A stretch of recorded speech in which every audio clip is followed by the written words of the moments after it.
जय हिंद जय बिहार। आज आप लोगों को बहुत ही इम्पोर्टेंट क्वेश्चन बता रहे हैं। ये परीक्षा में कई बार आ चुका है और आने की शायद संभावना हो, गारंटी नहीं कर सकते हैं क्योंकि पूरे बिहार बोर्ड के अध्यक्ष और चेयरमैन नहीं है और सचिव नहीं है, उनको भी शायद नहीं पता रहता होगा। जहाँ तक ये सब क्वेश्चन सेटर को पता रहता है और कुछ लोग जो फेंकते हैं कि ये निश्चित रूप से आएगा, भाई मेरे जहाँ तक 25-30 साल का अनुभव है, मैं इस बात का दावा नहीं करता। मेरा पढ़ाना काम है, पढ़िए, नॉलेज लीजिए। आपको अगर जानकारी होगा तो किसी भी सवाल का जवाब आप दे सकते हैं। भारत में बढ़ती हुई बेरोजगारी के कारण एवं निवारण बताएं। भारत में बढ़ती हुई बेरोजगारी के कारण एवं निवारण बताएं। ये तो हम ये देखिए, ये एसएसटी में भी आ सकता है, हिंदी में भी आ सकता है। हिंदी में इसी का दे देगा निबंध लिखने के लिए, तो इसी में मिला जुला के इधर एसएसटी में दे देगा, तो आपको ज्योग्राफी में भी दे देता है, सिविक्स में भी दे देता है। तो इस तरह से क्वेश्चन देखना है कि किसी एक न किसी एक में हिंदी में आ जाएगा, एसएसटी में आ जाएगा, जो किसी में क्वेश्चन में ये हमेशा आते रहता है। ठीक है, एक क्वेश्चन चाहे औद्योगिक पिछड़ेपन पर आ जाए या जनसंख्या वृद्धि पर आ जाए, बेरोजगारी पर आ जाए, ये सब क्वेश्चन हमेशा आते रहता है। ठीक है, तो देखते हैं सबसे पहले भारत में बढ़ती हुई बेरोजगारी के क्या कारण हैं। कॉपी लिखने का तरीका हम सब बता चुके हैं, थोड़ा सा हम बता देते हैं फिर से। ये जो प्रश्न है, भारत में बढ़ती बेरोजगारी के कारण और निवारण बताएं, ये समझ लीजिए कि ये आपका सवाल है, बेरोजगारी के कारण एवं निवारण बताएं। ठीक है, अब मैंने यहाँ सवाल को लिख दिया है, ये क्वेश्चन हो गया। अब यहाँ से मेरा उत्तर शुरू हो रहा है। हम आपको पहले बता चुके हैं कि प्रश्न कैसे लिखना है। ठीक है, ये मान लीजिए ये मेरा प्रश्न संख्या 1 है, 1 लिख के ऐसे घेर देंगे और यहाँ से अब लिखेंगे उत्तर। अब उत्तर की तरफ चलते हैं। भारत में बढ़ती हुई बेरोजगारी, देखिए मैं ऐसे पाई देके नहीं छोड़ना चाहिए, पूरी तरह से इसको हम ये लिखेंगे। भारत में बढ़ती हुई बेरोजगारी के निम्नलिखित कारण हैं, है के बाद विवरण चिन्ह, है नहीं है, मतलब बहुवचन में जा रहे हैं। तो बहुत भारत में बढ़ती हुई बेरोजगारी के निम्नलिखित कारण हैं, जो नीचे दे रहे। निम्नलिखित मतलब नीचे लिखा गया, निम्न माने नीचे, लिखित माने लिखा गया नीचे। अगर आगे लिखा जाता है, पेज पलटना होगा तो अग्रलिखित बोलेंगे। उसको कैसे लिखेंगे? अग्रलिखित बोलेंगे। तो भारत में जनसंख्या वृद्धि के भारत में बेरोजगारी के सबसे पहला कारण है जनसंख्या में वृद्धि। जनसंख्या में वृद्धि। आज बताइए, देश की जनसंख्या प्रति वर्ष बहुत तीव्र गति से बढ़ रही है। आज लगभग 1 करोड़ कितना है? 47 हो गया अभी वर्तमान में। अच्छा खैर, 44 तक का आंकड़ा हमको पता था लगभग। तो मान लीजिए कि लगभग 1 से 40 से 44 करोड़, 144 करोड़ अगर देश की जनसंख्या है तो कितने लोगों को रोजगार मिल पाएगा? जरा सोचने की बात है। आखिर जनसंख्या ये बढ़ कैसे रहा है? तो सबसे पहले चीज है कि जनसंख्या, बेरोजगारी बढ़ने का सबसे पहला कारण है जनसंख्या में वृद्धि।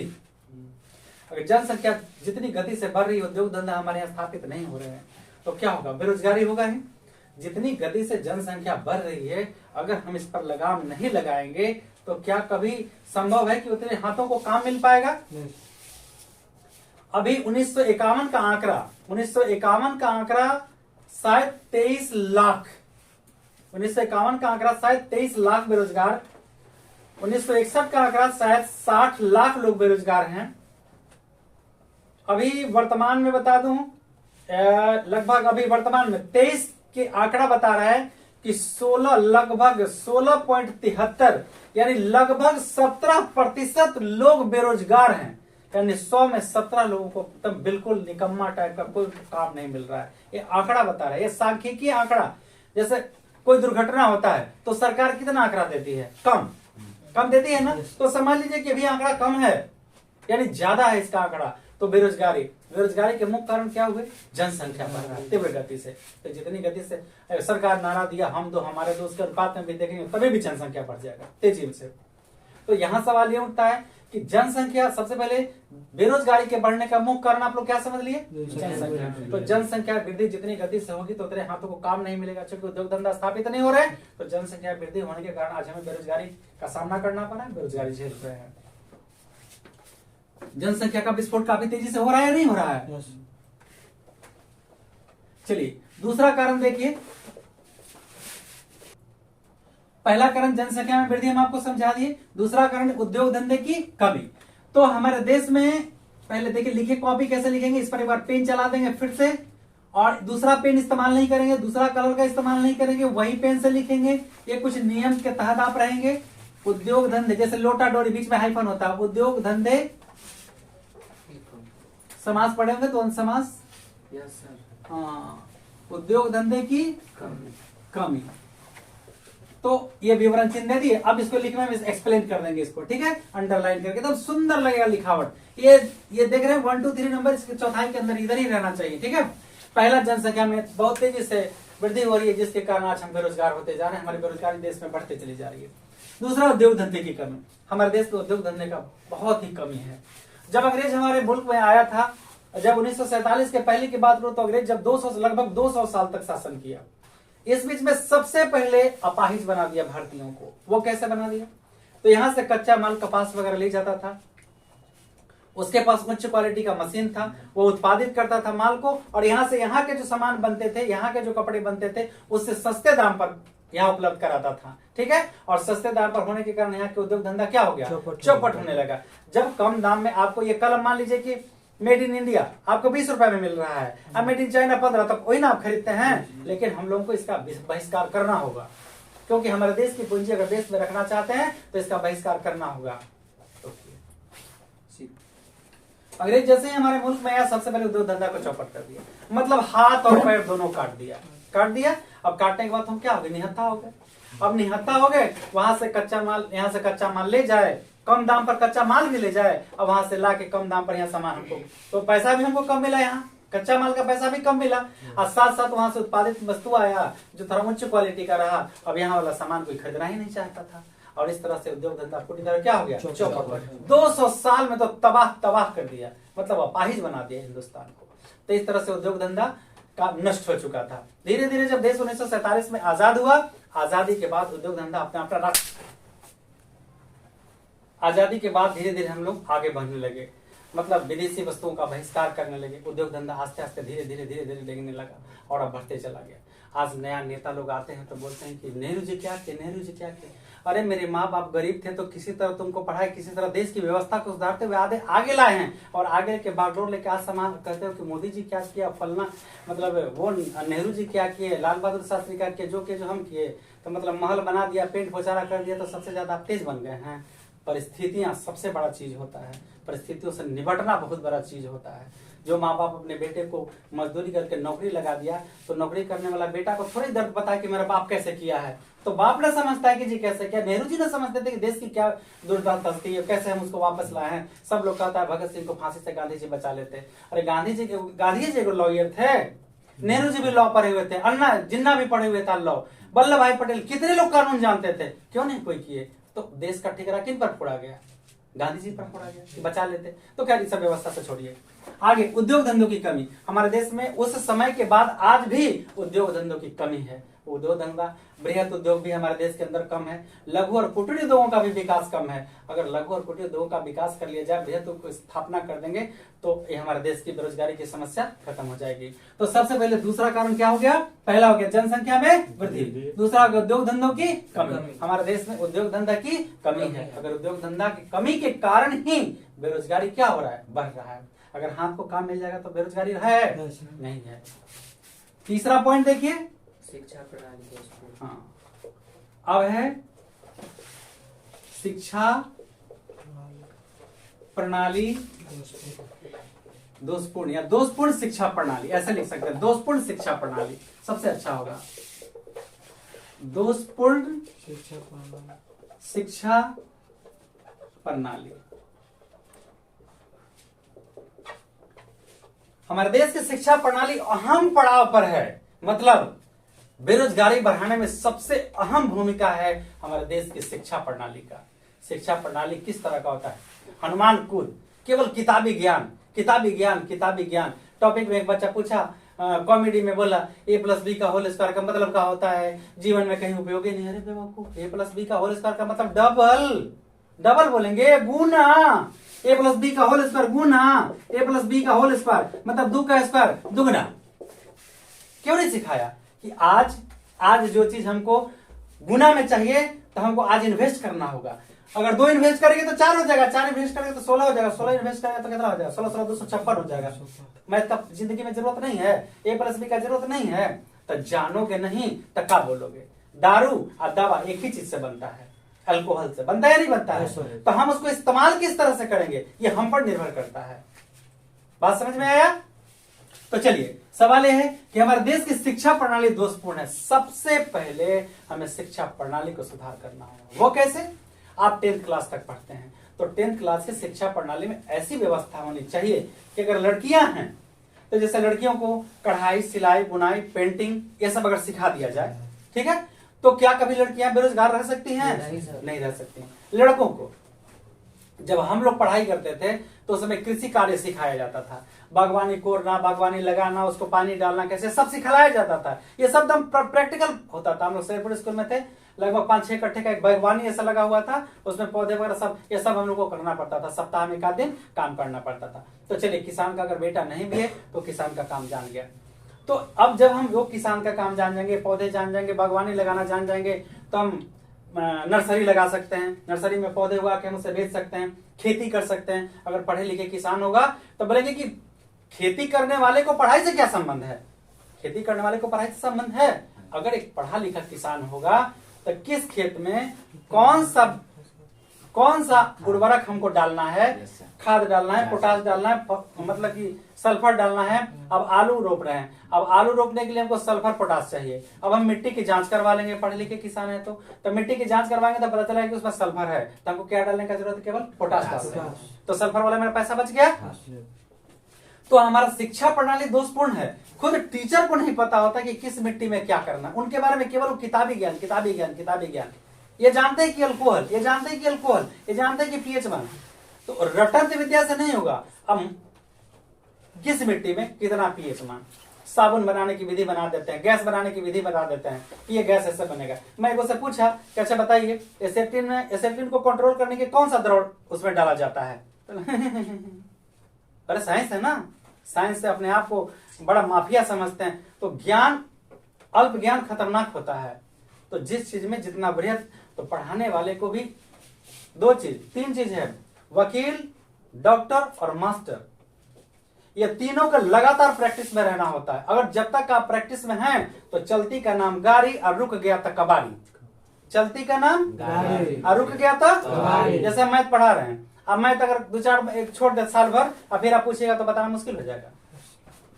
समझ में है? उसी तरह तो हमारे देश की शिक्षा प्रणाली दुष्पूर्ण है। शिक्षा प्रणाली ऐसी होनी चाहिए कि सबसे पहला बात, जैसे स्कूल में आपको कोई टेक्निकल ज्ञान दे दिया जाए, ठीक है, कृषि कार्य से, बागवानी से या लाइब्रेरी से संबंधित पुस्तक बाइंडिंग करना सिखा दिया जाए, जो जरूरत की चीजें हैं, कारपेंटर वगैरह की कुछ चीजें सिखा दिया जाए। जैसे आपको पढ़ाया जाता है, वो आईटी तो बात की बात है, हम 10th क्लास में, बहुत बच्चों के पास पैसा नहीं होता, 10th तक पढ़ता है, आपको पढ़ा दिया जाता है आयत का क्षेत्रफल, लंबाई गुना चौड़ाई, ठीक है। अब उसको जो मास्टर पढ़ा रहे, मास्टर जी को बोलिए इक्का इकट्ठा खेत जरा बता दीजिए मास्टर जी, तो उनको पता नहीं चलता है लंबाई गुना चौड़ाई, ठीक है। अब छत का नापी करना है तो जो ये क्या बोलते हैं, जो ढलैया करने वाला मिस्त्री होता है वो नाप के आता है 1300 स्क्वायर फीट, कर देता है 1600 स्क्वायर फीट, 1361 स्क्वायर फीट का 1 कट्ठा होता है। अब नाप के बता देता है कि 1700 हो गया। अरे भैया आप तो 1300 जमीन में खरीदते तो 1700 कैसे हो गया?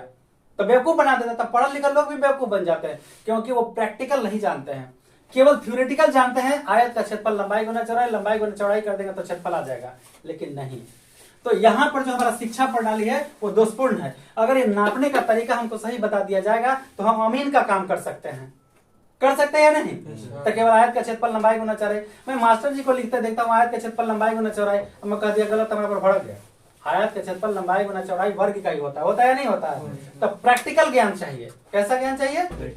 तो रियल में हमारा क्या शिक्षा प्रणाली दोषपूर्ण है कि नहीं? एक चाइना में चाहिए। चाइना में देखते हैं कि लड़का लोग को पढ़ाने के बाद क्या करता है, पढ़ाई भी देता है, मार्शल आर्ट का भी ट्रेनिंग देता है, डिफेंस भी सिखाता है और टेक्निकल ज्ञान भी देता है, मैकेनिकल से सिखाया जाता है, कुछ भी इलेक्ट्रॉनिक कुछ भी सिखाया जाता है। तो अगर ऐसी शिक्षा प्रणाली हमारे देश में हो तो क्या होगा, हम जल्दी से उद्योग मतलब बेरोजगारी को दूर कर सकते हैं कि नहीं? तो सबसे पहले हमें शिक्षा प्रणाली को सुधारना होगा। अगर शिक्षा प्रणाली में सुधार आ जाएंगे तो आपने ठीक बोला था, ITI का मतलब होता है industrial training institute, industrial training institute, औद्योगिक प्रशिक्षण संस्थान। तो मैट्रिक के बाद सरकार ऐसा व्यवस्था किया है कि आप ITI में जाइए और उद्योग धंधा से संबंधित वेल्डिंग मशीन चलाना, लेथ मशीन चलाना, tailoring cutting, radio TV, mechanic, बहुत सारे ट्रेड हैं, बहुत सारे ट्रेड हैं। और उसमें इंजीनियरिंग में, नॉन इंजीनियरिंग में भी ट्रेड है। इंजीनियरिंग में आपको draftsman civil, draftsman mechanic, electronics, बहुत सारे ट्रेड हैं जिसमें आप ITI करने के बाद अपने पैरों पर खड़ा हो सकते हैं। लेकिन वो भी में दोषपूर्ण है। वो में कैसे दोषपूर्ण है? आप उसमें नहीं गए इसलिए नहीं जानते, लेकिन हम गए उसमें, हमको पता है आज इस चीज का प्रैक्टिकल करना है तो बोलेगा फलाना औजारे नहीं है, ये सामान्य नहीं है, तो कैसे बच्चा सीखेगा? केवल हाजिरी बनाने से सीख लेगा? हाजिरी बनाने से कोई सीख लेगा, पढ़ लेगा? नहीं पढ़ेगा। तो प्रैक्टिकल लाइफ में जब पढ़ाई करना है तो टीचर का ये जिम्मेवारी। हमारे कोच, हमारे इंस्ट्रक्टर ऐसे थे ना कि एक दिन भी एब्सेंट नहीं, अगर उनका वेतन से कोई सामान लाना है तो ला के देते थे पढ़ने के लिए, इतना बच्चा से प्यार करते थे। जिस दिन सारे टीचर इतना प्यार करने लगे बच्चों से, हमारा देश दुनिया में सबसे आगे होगा या नहीं होगा? तो एक टीचर और बच्चे के बीच एक बाप बेटे का रिश्ता से भी ज्यादा अहमियत रखता है, ज्यादा। बेटा तो धन के लिए आपको प्यार करता है, लेकिन शिक्षक, गुरु को बच्चा दिल से प्यार करता है। अगर एक बार दिल में उतर गया स्टूडेंट का तो कभी जीवन में हम लोग अपने गुरु को अभी भुला पाएंगे? वो मेरे यहाँ है, यहाँ आज भी है, वो उनका प्रेरणा आज भी मेरे दिल में है। जितना ईमानदार थे, मैं भी एक कोशिश करता हूँ उनके राह पर चल पड़ूं। आज जेकर चोरवन शिक्षक होगा तो वही रास्ता पर चलेगा ना, बेईमान लुच्चा लफंगा होगा तो वही रास्ता पर चलेगा। जिसका शिक्षक चापलूस होगा तो वही चापलूसी करेगा, चमचागिरी करेगा। लेकिन मेरे शिक्षक ऑनेस्ट थे, ईमानदार। 1 मिनट लेट तो ड्यूटी में गेट से बाहर जेबे नहीं करते थे, ड्यूटी नहीं जाते थे। खैर छोड़िए, कहीं ना कहीं हमारा शिक्षा प्रणाली दोषपूर्ण है। अगर एक शिक्षक ईमानदार होगा तो ईमानदार स्टूडेंट ही पैदा करेगा, क्योंकि अच्छा भट्टी से अच्छा लोहा पैदा होता है। तो बढ़ती हुई जनसंख्या के सबसे पहला कारण क्या हो गया? बेरोजगारी के कारण, जनसंख्या में वृद्धि, उद्योग धंधा की कमी, दोषपूर्ण शिक्षा प्रणाली। तो शिक्षा प्रणाली को हम अगर सुधार ले, रोजगार उन्मुख शिक्षा प्रणाली अपना ले तो हमारा देश जल्दी तरक्की कर जाएगा। हम बेरोजगारी को दूर कर सकते हैं। अगला पॉइंट देखते हैं, तकनीकी ज्ञान की कमी। अब देखिए, तकनीकी ज्ञान में यह भी वो आता है कि हम जो लिखे हैं अगर वो हमसे गलती हो गया है तो गलती हम मानेंगे, न कि थेथरोलॉजी करेंगे कि मैथ में नहीं ऐसा चलता है, या शुद्धि नहीं चलता, मैथ में सब चलता, साइंस में नहीं चलता। रे तब मैथ और साइंस हमारा देवनागरी लिपि नहीं है। लेखक एक एक शब्द का उच्चारण करते हैं और समझाते हैं कि हर चीज जीवन में जरूरी है। जितना सांप का जहर जरूरी है, सांप का काटना जरूरी है, उतना ही जहर उसका विष में एंटीडोज बनाने के लिए जरूरी है। हमारे देश में तकनीकी ज्ञान की कमी है। आज नया नया ज्ञान हो रहा है, शोध हो रहा है, रिसर्च हो रहा है। तो न्यू टेक्नोलॉजी के हिसाब से अगर हमारे यहाँ उद्योग धंधा स्थापित किया जाएगा, पुराने मॉडल को छोड़ करके नया तरीका से अगर उद्योग धंधा तकनीकी ज्ञान हम सीखेंगे, सीखने के बाद हम अपने देश के अंदर उसे लागू करेंगे, उद्योग धंधा में उतारेंगे, तो फिर बेरोजगारी क्या होगा? खत्म होगा। नए नए तरीके से उद्योग धंधे लगाए जाएंगे, बहुत लोगों को काम मिलेगा। तो यहाँ कहीं ना कहीं तकनीकी ज्ञान की कमी के कारण ही हमारा देश में बेरोजगारी बढ़ रहा है। अब मान लें कि कहीं इंजीनियर, हमारे इंडिया कहीं का इंजीनियर बना, इससे ज्यादा क्वालिटी का अच्छा इंजीनियर होगा तो उसको काम मिलेगा या सबको मिल जाएगा? देश में न जाने इंजीनियरिंग करते हैं 30,000 बच्चा मान ली इंजीनियरिंग करते हैं, तो जो अच्छा क्वालिटी के होंगे उनका प्लेसमेंट हो जाएगा।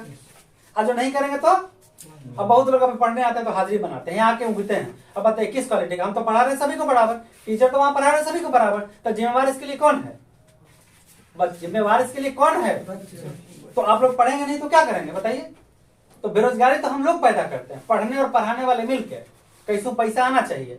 माँ बाप को हम नहीं बताएंगे कि बच्चा क्या कर रहा है, हम कॉपी नहीं दिखाएंगे कि बच्चा क्या कर रहा है। 30 नंबर आएगा 50 नंबर भर देंगे तो गार्जियन तो समझ रहा है कि बच्चा पढ़ रहा है। अरे कभी पेरेंट्स को भी बताया किया जाए कि तो इस तरह से नया टेक्नोलॉजी आ गया, हम आपको फोन से आपके पेरेंट्स को बताएंगे कि आपका बच्चा नहीं पढ़ रहा है, आपको दबाव मिलेगा, पढ़ाई करेंगे। तो कहीं ना कहीं जो तकनीकी ज्ञान की हमारे यहाँ कमी है। नया टेक्नोलॉजी से जो शोध हो रहा है उसके अनुसार अगर हम उद्योग धंधा के स्थापित करें तो बहुत सारे मतलब कि पूंजी, कम से कम पूंजी में हम लगा लेंगे और उद्योग धंधा ज्यादा से ज्यादा हमें मुनाफा भी मिल सकता है और बेरोजगारी दूर हो सकता है। नंबर 5,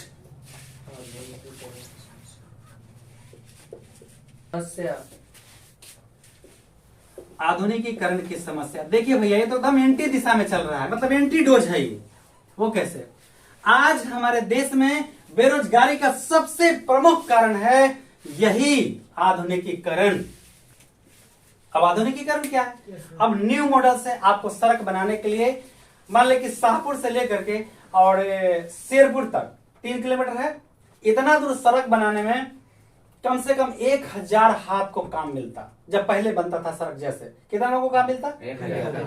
और आज 5 गो मशीन, 5 गो आदमी और 2 गो मशीन, यानी 5 गो आदमी, मान लीजिए 5 गो मशीन मिल करके और बीटा तक सड़क एक दिन में बना देगा। ऐसा टेक्नोलॉजी मेरे भारत में विकसित हो गया है। ये भारत में ऐसा मशीन है। अब बताइए कि कितना हाथ बेरोजगार हो गया, बताइए। 995। पहले अगर एक तल्ला पर कुछ चढ़ाना हो तो घर में ढलैया करने के लिए 20-20 लेबर लगाया जाता था। अब कुछ नहीं, एगो नीचे मशीन चलाएगा, वो लिफ्ट से ऊपर आ जाएगा, 5 गो आदमी, बाकी 15 हाथ बेरोजगार।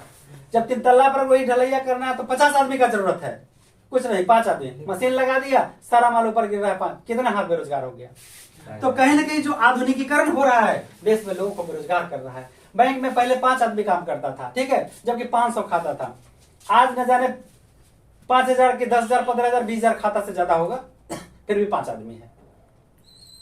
बताइए कितना हाथ बेरोजगार हुआ, बताइए आप कितना हाथ बेरोजगार हुआ।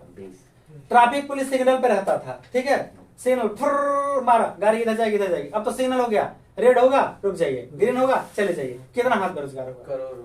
दूर जाइए मत, बगल में आइए। फोर्स, हमारे देश के अंदर जो फोर्स है, फोर्स की 4 साल की व्यवस्था किया गया है। अब बताइए उससे क्या होगा? 4 साल में फोर्स बन के आ जाएगा? सॉलिड बनेगा कभी? कहा जाता है कि जिसके पास जानकारी नहीं हो तो दीवार से सलाह ले। एक ऐसा राजा था, मतलब एक ऐसा लोहार था कि 1 साल लोहा पीटने के बाद केवल 1 तलवार बनाता था, केवल 1 तलवार, और उसके यहाँ डिमांड का लाइन लगा रहता था कि मेरा तलवार मेरा तलवार, लेकिन एक ही बनाता था, उस तलवार का कोई जोर नहीं होता था। तो ये मेरा इंडियन आर्मी है। पूरे विश्व में इंडियन आर्मी का मुकाबला करने वाला कोई नहीं था। लेकिन अब 4 साल में हमारे जवान क्या ट्रेनिंग लेके कितना बड़ा अच्छा बनेंगे, ये तो सोचने वाली बात है।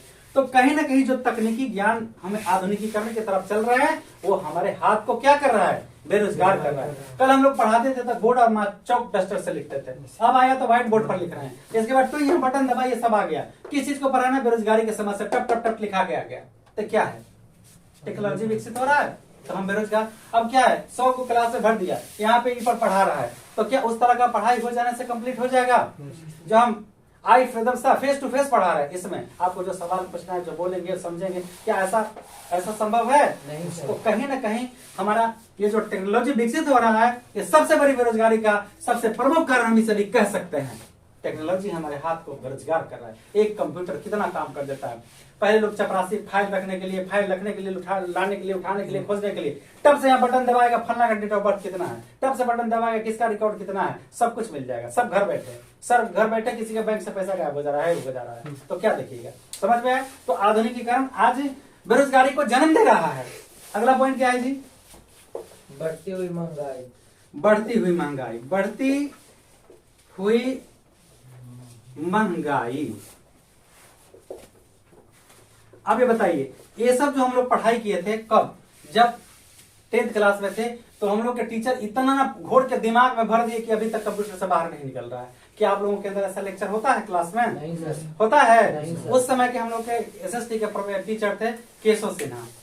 वो इतना लेक्चर देते थे ना कि सब घोड़े पढ़ने की जरूरत नहीं, सब यहाँ कंप्यूटर में लोड है, तो आज तक लोड है। किसी भी टॉपिक पर बात कर लीजिए तो आ जाइए। तो उस तरह से अगर टीचर समर्पण के भाव से पढ़ाएगा तो बच्चे पढ़बे करेंगे, जाएंगे कहाँ, आज नहीं कल नहीं, वही चीज कल परसों समझबे करेंगे।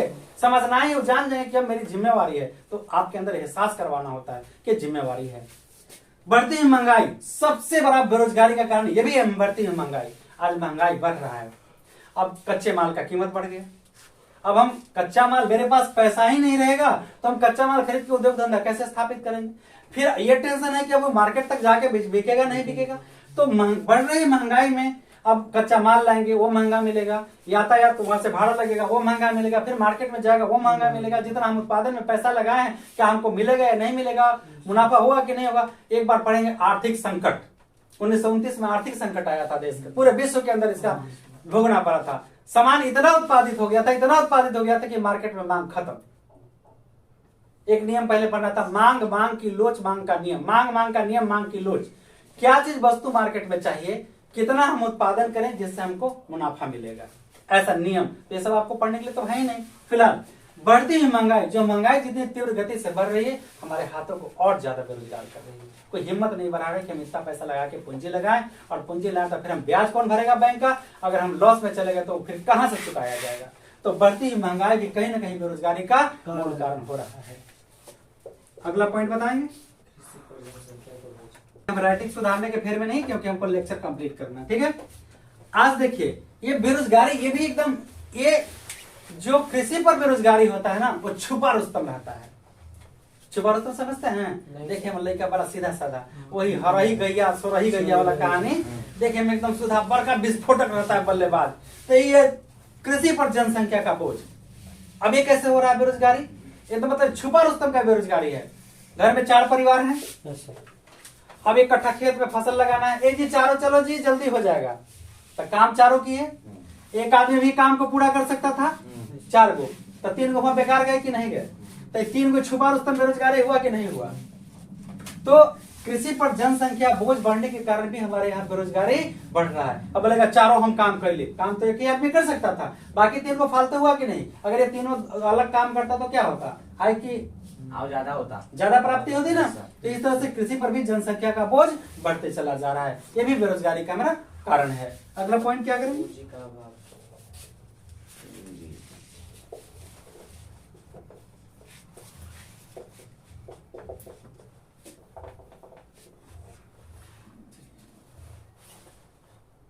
देखिए अगला कारण है पूंजी का अभाव।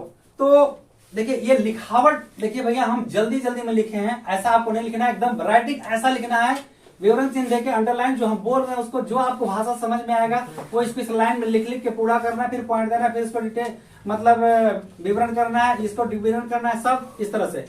अगर पूछेगा आपको कि केवल कारण, तो कम से कम 8 दीजिएगा, कम से कम 8 नंबर काट नहीं सकता है। अगर कारण और निवारण दोनों पूछेगा तो 4 कारण और 4 निवारण, 6 नंबर का आपको आता है। अगर हम पॉइंट में दे देंगे तो मेरा 6 नंबर का पार्टी मतलब 6 नंबर हक हमारा हो गया, तो फिर काटने का सवाल नहीं होता। तो अगर आप 200 वर्ड का निबंध कहता है, आप एक पन्ने में लिख के चलाते हैं, तो एक पन्ने में 200 वर्ड हो गया, तब पढ़ाने वाला 200 वर्ड पढ़ेबे करेगा, उसमें 50 वर्ड आप भूल जाएंगे, तो 150 वर्ड लिखने का 25 वर्ड आप भूल जाएंगे, तो 125 वर्ड में बोलेगा हो गया, बम बम हो गया, है ना। मुसहरवा राजा जाति का मतलब नहीं, मतलब कहा जाता है, उदाहरण दिया जाता है कि उसके कोठी में धान हो जाता है तो कमाता माता नहीं, जब तक खत्म नहीं जाए पी के लोग जाता है। तो जाति से कोई मतलब नहीं, वो सब व्यक्ति है जो ऐसा करते हैं, ठीक है। तो आइए, पूंजी का अभाव, हमारे देश में पूंजी का अभाव है। ये तो मेरा देश कृषि प्रधान देश है, भारत की आत्मा गांव में रहती है, लगभग 70% लोग गांव की तरफ रहते हैं, 25 से 30% लोग शहर की तरफ नौकरी करे, बिजनेस करे, फैक्ट्री में काम करे, जो भी करे। तो इस तरह से हमारे देश के अंदर पूंजी का अभाव है। पूंजी के अभाव के कारण लोग बिजनेस, अपना व्यापार नहीं कर पाते, उद्योग धंधा स्थापित नहीं कर पाते हैं, इसलिए हमारे देश के अंदर बेरोजगारी बढ़ा हुआ है। और कोई पॉइंट है? अगला 9 नंबर पॉइंट है गरीबी और अशिक्षा। आप जानते हैं कि हमारे देश में बहुत बड़े पैमाने पर गरीबी है, और इसका सबसे बड़ा उदाहरण हम देते हैं कि अगर गरीबी है नहीं तो फिर मोदी जी गरीबों को राशन क्यों देते हैं? अगर राशन देते हैं तो गरीब है, अगर गरीब नहीं है तो राशन क्यों देते हैं? सबसे बड़ा सवाल है। अब जब जानते हैं कि देश की जनता मेरी गरीबी है, तो किसी को खाना देने के बजाय काम दीजिए। अगर आपका मित्र कहता है कि मित्र हमें 500 रुपया दो, तो उसे पैसा मत दीजिए, पैसा मत दीजिए, कहिए कि तुम पहले काम करो तो पैसा देंगे, तो उसको काम करने का आदत लग जाएगा। 500 आज दीजिएगा, फिर कल 500 कमाएगा, एक दिन पैसा दे दीजिएगा तो फिर कल मांगने आएगा, ठीक है। तो मैं यहाँ से मैसेज पहुंचा रहा हूँ सभी मंत्री सभी को कि जो ये राशन देने की जो व्यवस्था है उसके जगह इन हाथों को काम दीजिए, बताइए कि तुम्हें रोजगार के अवसर उपलब्ध कराइए, उनको ऐसा ट्रेनिंग दीजिए कि अपने बल पर वो खड़ा हो सके। कोई ट्रेनिंग लेकर के अपने पैरों पर खड़ा होंगे तो उनको काम मिलेगा, उस काम से पैसे खुद आएंगे और खुद कमा के खा लेंगे। आपको अनाज देने की जरूरत नहीं है कोई मंत्री संतरी जी, ठीक है। तो सबसे पहले हमारे देश की गरीबी को मिटाइए हाथ को काम देके। तो सबसे पहला गरीबी और अशिक्षा। गरीबी है, गरीबी के कारण वो पढ़ नहीं पाते हैं, उनके अंदर शिक्षा का ज्ञान नहीं है, शिक्षा का ज्ञान नहीं है तो बेरोजगार तो रहेंगे। जैसे अगर एक लड़की अपने अधिकार को जान जाए, अगर कोई टच करेगा कोई थोड़ा सा तो साल भर उसको जेल होगा, ऐसा करेगा तो ऐसे कानून लगेगा, तो कभी कोई लड़की डरेगी कहीं आने जाने से? आप जान जाइए कि हम उसको एक कमेंट करेंगे तो 1 साल हमको अंदर रहना पड़ेगा, और मेरा जमानत बाबूजी भी नहीं लेने जा सकते, थाना में इधर मारेगा, तो आप कमेंट नहीं कर सकते हैं। तो यहाँ जरूरत है ऐसी शिक्षा प्रणाली लाने का कि बच्चों को क्लास 10 तक ले शिक्षा में कानून व्यवस्था सिखाया जाए, जिससे उनके अंदर एक भय पैदा हो कि ऐसा करेंगे तो हमको ऐसा परिणाम हो सकता है, मेरा जिंदगी कैरियर खराब हो सकता है। तो सबसे बड़ा बेरोजगारी का मुख्य कारण क्या हो गया? गरीबी और अशिक्षा। अशिक्षा के कारण अशिक्षा, मेरे पास शिक्षा ही नहीं है। अब कहीं काम करने के लिए कहीं जाएंगे तो बोलेगा आप कितना पढ़े लिखे हैं, साइन करना जानते हैं, क्या जानते हैं, आपको जोड़ घटाव आता है, गुना भाग आता है, कंप्यूटर जानते हैं, क्या जानते हैं? तो मतलब अगर शिक्षा है तो फिर हमें काम कहाँ से मिलेगा? तो गरीबी मिटाना होगा कैसे? काम दे करके रोजगार के अवसर उपलब्ध कराइए, अशिक्षा को दूर करिए। अब खाली नियम लागू करते चले जाइए और फिर से नियम लागू हो रहा है कि गरीब का बेटा गरीब ही रह जाएगा। पहले भी था, आज भी हो रहा है। इन सब चीजों पर नहीं, बल्कि वास्तविक शिक्षा पर सभी को सोचना चाहिए, सभी को, टोटल सभी आदमी को। देश की सरकार हो, मंत्री हो, संतरी हो, कोई भी हो, सभी को सोचना चाहिए। अब ये तो हो गया इतने देश में बढ़ती हुई बेरोजगारी के कारण। क्या क्या कारण है? जनसंख्या में वृद्धि, उद्योग धंधों की कमी, दोषपूर्ण शिक्षा प्रणाली, तकनीकी ज्ञान की कमी, आधुनिकीकरण की समस्या, बढ़ती हुई महंगाई, कृषि पर जनसंख्या का बोझ और पूंजी का अभाव, और फिर एक है गरीबी और शिक्षा। ये कारण हो गया। अब हम इसे दूर कैसे करेंगे, इसका निवारण कैसे करेंगे? हालांकि इसी में हम निवारण भी बता दिए, लेकिन फिर भी हम आपको बताएंगे कैसे। तो अब यहां पर लिखेंगे, ये पॉइंट खत्म हो गया। भारत में बेरोजगारी को दूर करने थोड़ा, तो अब देखिए भारत में बढ़ती हुई बेरोजगारी को दूर करने की निम्नलिखित उपाय हैं। जो बेरोजगारी बढ़ रहा है हम उसे कैसे दूर करेंगे? आप लोग ध्यान से पढ़िए, ध्यान से सुनिए और ऐसी शिक्षा ग्रहण करिए कि आप अपने पैरों पर खड़ा हो सके। जैसे ये लड़का है, अभी अपने काम करता है, अपने पैर पर खड़ा है, कम से कम पढ़ भी रहा है और बिजनेस करते। सब देख के आप लोग हंसते हैं? हंसते हैं या नहीं हंसते हैं? हंसते हैं या नहीं हंसते हैं? Yes sir. झूठ बात बोलिए, हंसते हैं ना? मजाक उड़ाते हैं आप लोग, जबकि ये सही काम कर रहा है। तो इसलिए ये मतलब क्या बोले, ये दुनिया है उल्टा को सही कहता है और सही को गलत कहता है और गलत को सही कहता है। अब माँ के घर में सारे बच्चे उल्टे रहते हैं, माँ के घर में मुड़ी नीचे रहता है, ऐसे ये संरचना को जरा ध्यान से देखिए। माँ के घर में बच्चे उल्टे रहते हैं तो लोग कहता है कि सीधा जन्म लिया है, और जिसका पैरवा नीचे रहता है उसको कहता है कि उल्टा जन्म लिया है। तो संसार का रीति उल्टा है। आजकल सत्य कहने वाले को लोग असत्य साबित कर देते हैं और सत्य कहने वाले को लोग सत्य साबित करते हैं। ये लड़का अपने बल पर चल के पढ़ता है तो सब लोग इसका मजाक उड़ाते हैं, जबकि मैं ऐसे लोगों को सलाम करता हूँ जो अपने बल पर चलते हैं। या कोई लड़का ऐसा भी जो ट्यूशन पढ़ा के पढ़ाई करता है तो अपने पैर पर आज खड़ा है, कल से माँ बाप से मांग नहीं रहा, आज नहीं मांग रहा है तो कल वो हाथ नहीं पसारेगा। लेकिन आप लोग करते हो ऐसा? 10th क्लास से पढ़ते हो तो 2-4 लड़कियों को तो पढ़ा सकते हो ना? अगर आपके अंदर शिक्षा है, आपके अंदर अगर ज्ञान है, आपके अंदर बुद्धि है, विवेक है, आचरण अच्छा है, तो आप 2-4 लड़कों को पढ़ा। लेकिन तक ट्यूशन आप जो पढ़ने आते हैं उसका पैसा माँ बाप से नहीं मांगना पड़ेगा। माँ बाप समझे कि मेरा बेटा लायक है, अच्छा कर रहा है, हम लोग उस रास्ते से गुजरे हैं और यहाँ तक का सफर तय किए हैं, इसलिए सिर्फ एक मुफ्त का सलाह दे रहे हैं, मानना आपकी मर्जी है। चलिए आगे देखते हैं। सबसे पहले क्या होगा बेरोजगारी दूर करने के लिए? जनसंख्या पर नियंत्रण करना होगा। जनसंख्या पर नियंत्रण।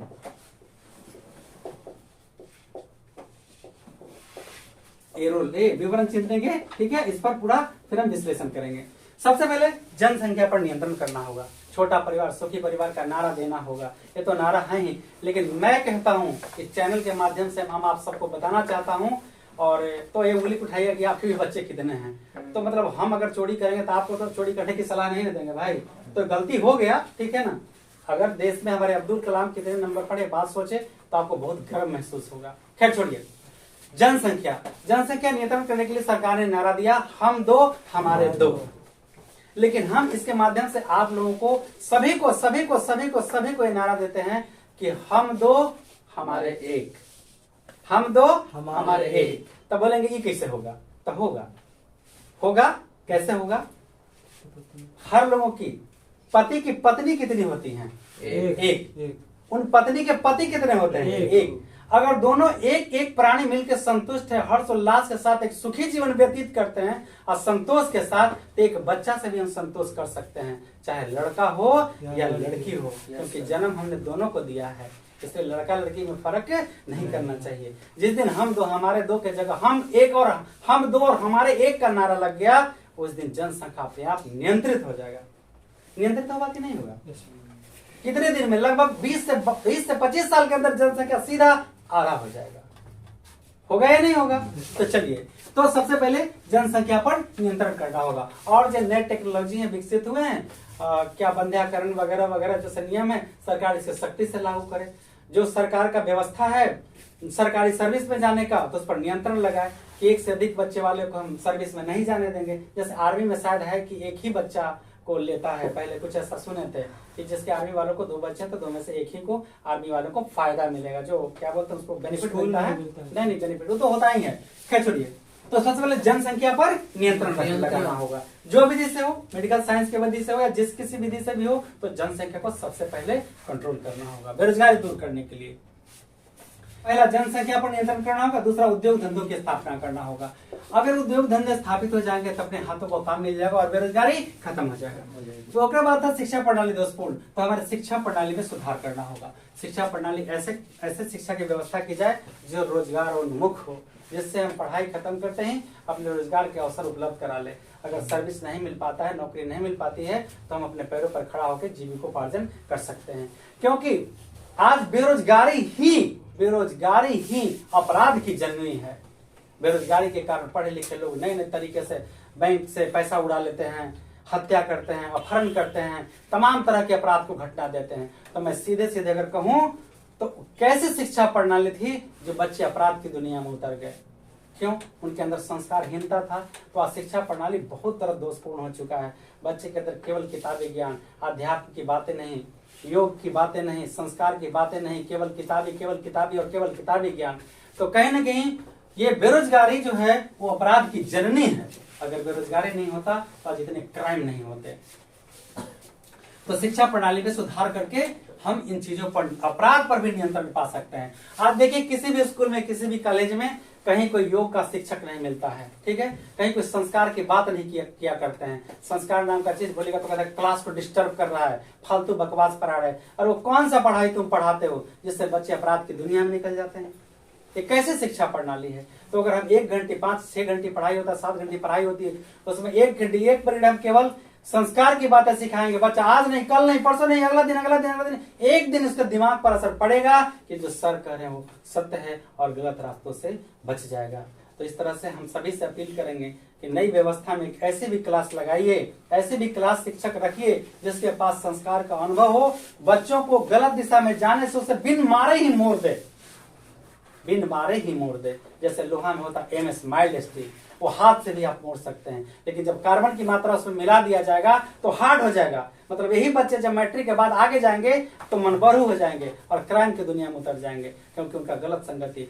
तो बच्चे का कहता है कि 14 साल 13 साल के अंदर हम जो उसके मस्तिष्क में भर देंगे वो भर जाएगा, और जो उसको अच्छा कर देंगे तो अच्छा, गलत कर देंगे तो गलत, अच्छा संगति तो अच्छा।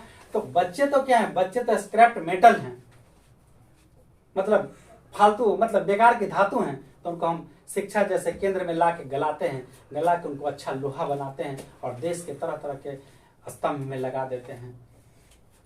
देखिए, अलग अलग लोगों की अलग अलग धारणा है। टीचर का काम है गुरु कुम्हार से कुंभ है, गढ़ी काटे खोट, अंतर हाथ सहार दे तब बाहर मारे चोट। आपके जीवन का निर्माण करना। कबीर एक लाइन लिखे हैं जो अगर आप सुनेंगे ना, तो सुनने वाले जो भी इस चैनल के माध्यम से वो सुन रहे हैं, जरा ध्यान से सुनिए कि गुरु किसे कहते हैं।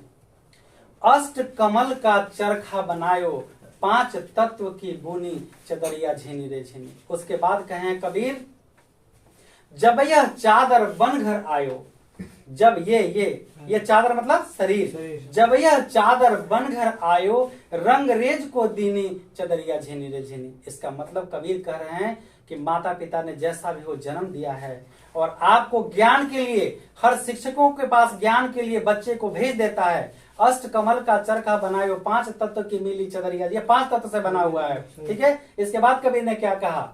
जब यह चादर बनकर आयो, बन के आ गया, 4-5 साल के आप हो गए तो आपको पढ़ाई के लिए भेज दिया जाता है। जब यह चादर बनकर आयो, रंगरेज को दीनी, चदरिया झीनी रे झीनी। मतलब रंगरेज किसको कहा गया है? गुरु को कहा गया है, पढ़ाने वाले को कहा गया, ज्ञान देने वाले को कहा गया है। और कहा गया है रंगरेज ने ऐसा रंग चढ़ायो, लालो लाल कर दीनी, चदरिया झीनी रे झीनी। इसका मतलब होता है पढ़ाने वाले का यह दायित्व है कि बच्चा को देश के स्तंभ में अच्छा या बुरा, तो बुरा बनाना है। शिक्षक का काम बुरा बनाना है? नहीं सर। क्या कहें? चदरिया को कैसा बनाना है कि लालो लाल कर देनी, मतलब जहां भी जाए उसकी जयकार हो जाए, कुछ बन के ऐसा बना दो। तो ये गुरु का दायित्व है। ये नहीं कि पैसा कमाना, लूटो लूटो लूटो लूटो लूटो। अरे जानो तुमको खुद नहीं आता तो कहाँ पढ़ाओगे? तो कैसा होना चाहिए, कैसे बनाना है आप लोगों को। अगर आप लोग हमें गाली बक देंगे तो आपको पढ़ाना हम छोड़ देंगे? नहीं, नहीं ये सर। मेरा काम है। आपने गाली बका, ये आपका कर्म है, हमें आपको बनाना है। ये मेरा कर्म ही नहीं है, ये मेरा धर्म है। आप ठीक, आप नहीं जानते, आप तो हमको गाली बक दिए। हम तो जानते हैं कि आपके जीवन को बनाना है, तो हम फिर द्वेष कैसा? अगर हमारा बेटा थप्पड़ मार देता तो उसको छोड़ के हम चले जाते। आप हमको गाली बक दिए तो सट गया, लेकिन हम आपको बनाएंगे, बिन बनाए कभी नहीं छोड़ेंगे। क्योंकि कबीर कहा है, उस रास्ते को हम सिद्ध करके दिखाएंगे, लालो लाल करके भेजेंगे। अच्छा बनाने का हम पूर्ण प्रयास करेंगे, जहां तक मेरी औकात है, जहां तक मेरी क्षमता है।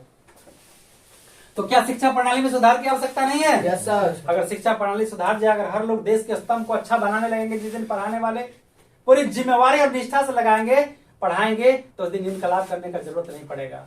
मेरे बच्चे अपने आप, एक बार शिक्षक कहा, हम लोग जब ट्रेनिंग करते थे टीचर ट्रेनिंग में, एक शिक्षक ने कहा, क्या शिक्षक पैसे में रखा है? कुछ नहीं, इज्जत सम्मान नहीं मिलता है। तो मैं खड़ा हाथ उठाया, तो वो खान सर थे नवोदपुर में, खान सर हम लोग के गाइड करते थे। तो बोले आके, क्या बात है सर, आप बड़ी मुस्कुरा रहे हैं? तो मैं बोला, सर हमको बहुत दुख होता है जब कोई कहता है ये कि टीचर को लोग सम्मान नहीं करते हैं। टीचर को सम्मान करते हैं, वैसा टीचर भी होना चाहिए। Take respect and give respect. आप बच्चे को देना नहीं चाहते हैं और बच्चा आपको रिस्पेक्ट करेगा? आप दीजिए, पहले आप दीजिए, रिस्पेक्ट करना करे। आज नहीं तो कल करेगा, कल नहीं तो परसों करेगा। वो नशे की हालत में भी अगर रहेगा तो आपको रिस्पेक्ट करेगा जब आप उसे बनाने का प्रयत्न करेंगे। और टीचर एक ऐसा लाइन है कि बेटा को तो छोड़िए नहीं, आपको तो छोड़िए, मैं आपको छोड़ देता हूं कि आप मुझे सर कहते हैं कि नहीं कहते हैं। आपके पिताजी भी बैठेंगे तो ना, तो आपको सर ही बोलेंगे। आपके दादाजी भी बैठेंगे तो सर ही बोलेंगे। कलेक्टर साहब आएंगे ना तो भी सर बोलेंगे अपने टीचर को। क्यों, क्या बोलेंगे? दूसरा कुछ बोलेंगे? नहीं सर। जो चंद्रशेखर बाबू को पढ़ाया होगा वो अपने टीचर को क्या बोलेंगे? सर। गुरु बोलेंगे ना जी। Yes sir. अब बोलिए, आप क्या चाहिए? एक कलेक्टर भी सम्मान कर रहा है, सबसे उच्च पद वाले IAS और IPS अपने गुरु का सम्मान करते हैं कि नहीं? Yes sir. इससे ज्यादा और क्या चाहिए? कुछ नहीं। इतना बड़ा प्यार किसी को मिलता है? नहीं सर। TM साहब को भी नहीं मिलता होगा इतना बड़ा प्यार। और क्या चाहिए? तो लोग उंगलियां उठाते हैं, पहले कर्म करो, फल मत सोचो। तो कहीं ना कहीं हमारा शिक्षा प्रणाली दोषपूर्ण है या नहीं है? Yes sir. इस बात से संतुष्ट है? Yes sir. चलिए, तकनीकी ज्ञान की, तो विकास। तकनीकी ज्ञान का विकास करना होगा, तकनीकी ज्ञान का विकास। विकास करना होगा। ठीक है, इस तरह से हमारे देश में बेरोजगारी खत्म हो जाएंगे। आधुनिकीकरण की समस्या देखिए भाई, इस पर तो बहुत गहरा सदमा लग जाएगा। आधुनिकीकरण को हटा देंगे तो फिर मेरा दूसरा देश हम पर अटैक करने लगेगा। ठीक है, तो इसको हम साइलेंट कर देते हैं, आधुनिकीकरण वाला। ठीक है ना? नहीं, अगर नया नया हम AK-47 रखेंगे तो फिर दूसरा देश वाले हम पर अटैक करेंगे ना, हाल तो रखना ही पड़ेगा। ठीक है, इसके बाद बढ़ती हुई महंगाई, तो हमें महंगाई को कम करना होगा। क्या करना होगा? हाँ, महंगाई पर नियंत्रण। ठीक है, तो हम महंगाई पर सबसे पहले नियंत्रण करेंगे तो फिर बेरोजगारी कम सकता है। कम पूंजी वाले लोग रोजगार करने के लिए आगे बढ़ेंगे और सफलता की तरफ आगे चल देंगे और फिर बेरोजगारी खत्म हो जाएगी। कृषि पर से जनसंख्या का बोझ कम करना होगा। कृषि पर जनसंख्या का बोझ हाँ कम करना होगा। वो कैसे? जहाँ 4 आदमी काम करते हैं तो मतलब भाई एक आदमी काम करो, एक आदमी से तो काम हो जाएगा, तीसरा कोई दूसरा काम करेगा, कोई रोजगार करेगा, कोई दूसरा बिजनेस करेगा, कोई पशु पालन करेगा, कोई बकरी पालन करेगा, कुछ दूसरा काम करेगा। तो काम तो अब ये है, लेकिन लोग करना नहीं चाहते। तो सब सरकार दो, सरकार दो, सरकार दो। सरकार कितना के देगा? हम इन्हीं को सरकार बना देते हैं, सबको नौकरी दे देंगे ही नहीं सर। तो हमें सोचना है ना, अरे भूख हमें लगा है तो मोदी जी खाएंगे मेरे बदल? नहीं सर। कि हमको खाना पड़ेगा? Yes sir. तो हम खुद अपने आप में, आज मत्स्य पालन है, बकरी पालन है, मुर्गा पालन है, कितने सारे उद्योग धंधे हैं, करेंगे तभी तो आगे बढ़ेंगे ना। Yes sir. तो इस तरह से कृषि पर जनसंख्या का आपको कहा जाता है कि कृषि और पशुपालन एक दूसरे के पूरक हैं। कहा जाता है कि कृषि और पशुपालन क्या है? एक दूसरे के पूरक हैं, क्योंकि कृषि कार्य में जो लोग रहते हैं वो अर्ध बेरोजगार हैं। कैसे अर्ध बेरोजगारी है? वो कैसे? जब फसल रोपा रहे उस समय उनको काम मिला, फिर थोड़ा सा निराई करना है तो काम मिला, फिर फसल काटना है तो काम मिला, इसके बाद उनको कोई काम है? बेकार है। तो अब क्या करेंगे? वो पशुपालन करेंगे, उसमें लगे रहेंगे, मुर्गा पालन करेंगे, मत्स्य पालन करेंगे, तो उनको काम मिल जाएगा। तो इस तरह से कृषि पर से जनसंख्या का बोझ को कम करना है। कैसे कम करना है? कैसे इसको एक्सप्लेन करेंगे? समझ में आ रहा है ना? कैसे इसका व्याख्या करके समझ में आ रहा है? लिखिए ना, नंबर नहीं देगा। क्या बात करते हैं?